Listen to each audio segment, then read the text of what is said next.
O orçamento foi aprovado ontem, que nós já destacamos aqui no Jornal da Manhã, e com aumento para policiais, o que gerou reação de outras categorias. Os auditores da Receita, por exemplo, estão pedindo a exoneração. Luciana Verdolim, de Brasília, por quê? Quais os motivos e como é que é esse processo?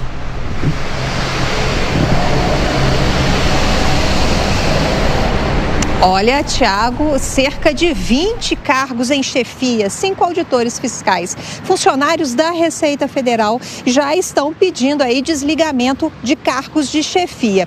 Eles continuam servidores públicos, uma vez que todos fizeram concurso, não abandonam a carreira da Receita Federal, mas deixam os cargos de chefia. Isso por quê? Porque estão reclamando que há tempo estão negociando com o governo federal a regulamentação de um bônus por eficiência, um pagamento de uma gratificação que na prática já devia ter sido regulamentada desde 2017 e até agora essa regulamentação não saiu do papel. A insatisfação atingiu níveis alarmantes depois que o Congresso Nacional aprovou aí, a pedido do presidente Jair Bolsonaro, um valor de algo em torno de 1 bilhão e 700 milhões de reais para reajuste da Polícia Federal no ano que vem. O problema é que os auditores alegam que para garantir o pagamento dessa gratificação em 2022, seriam necessários mais 400 milhões de reais no orçamento do Ministério da Economia, que abriu mão de 1 bilhão e 700 em favor da Polícia Federal. Então, a sinalização é de que eles vão ter problema no ano que vem. Não só os auditores, mas várias categorias já estão se posicionando. A gente já viu uma movimentação grande no Congresso Nacional na última segunda e terça-feira, exatamente de categorias fazendo lobby, também querendo entrar nessa quantia aí, nesse valor destinado a reajuste no ano que vem. O grande questionamento também é que não houve um critério. Qual seria o critério para beneficiar apenas a Polícia Federal? Várias outras categorias também não pararam durante a pandemia da Covid-19 e acham que também merecem reajuste no ano que vem. Então, é um problema que vai tirar o sono do governo em 2022. Várias categorias já sinalizam, inclusive, com a possibilidade de paralisações. Os auditores fiscais cuidam da fiscalização, cuidam, por exemplo, de questões de portos e aeroportos, fiscalização de cobranças de impostos também de empresas. Quando eles fazem qualquer tipo de operação tartaruga, qualquer tipo de operação que faz com que o serviço fique mais lento, a arrecadação cai. Por isso, é uma preocupação a mais para o Ministério da Economia nesse momento. É uma preocupação justamente nesse momento, Luciana Verdolim. Agora, já nos nossos comentaristas, Ricardo Salles, é possível conceder um reajuste como esse? Porque ou você concede para todos ou não, para que não haja, inclusive, essas mobilizações, como a gente vai acompanhar possivelmente nas próximas semanas.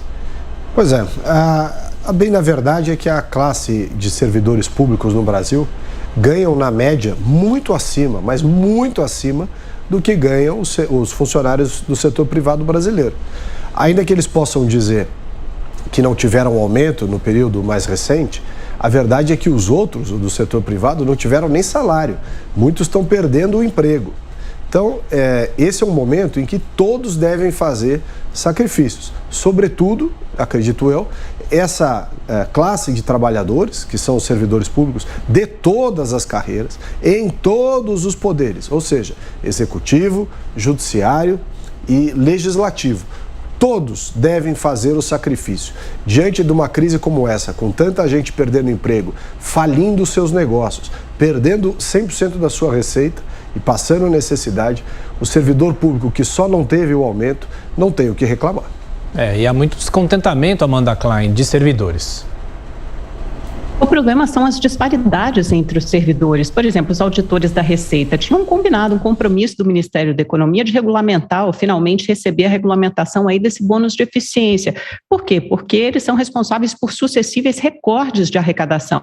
De repente, eles veem o Ministério da Economia cortar na própria carne, abrir mão de 1,7 bilhão de reais para favorecer uma única categoria. E aí eu acho que está muito bem colocada a pergunta da nossa repórter Luciana Verdolim, quando ela diz qual o critério para beneficiar os policiais policiais federais e não agentes da educação, da saúde, serão beneficiados com pequeno aumento do piso salarial, afinal trabalharam muito na pandemia, e a resposta é que é um critério político, é a base eleitoral do presidente Bolsonaro, com quem ele tem uma interlocução próxima, policiais federais, policiais rodoviários federais, e serão os únicos beneficiados com esse reajuste. Obviamente haverá uma pressão enorme de outras classes, categorias dos servidores públicos, que estão há 5 anos sem aumento, representam 1 milhão de funcionários públicos. Os auditores da Receita, por exemplo, têm enorme poder de pressão, porque podem fazer essa operação tartaruga nos aeroportos, nos portos, ainda mais no final do ano, estarão lotados, então tem enorme poder aí com uma ameaça de greve, de paralisação,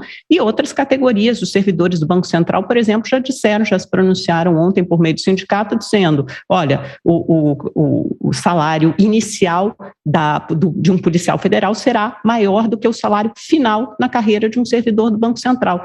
Então, dentro do funcionalismo público, existem disparidades imensas. Uma elite que é beneficiada, que é privilegiada, e uma grande massa de servidores sucateada.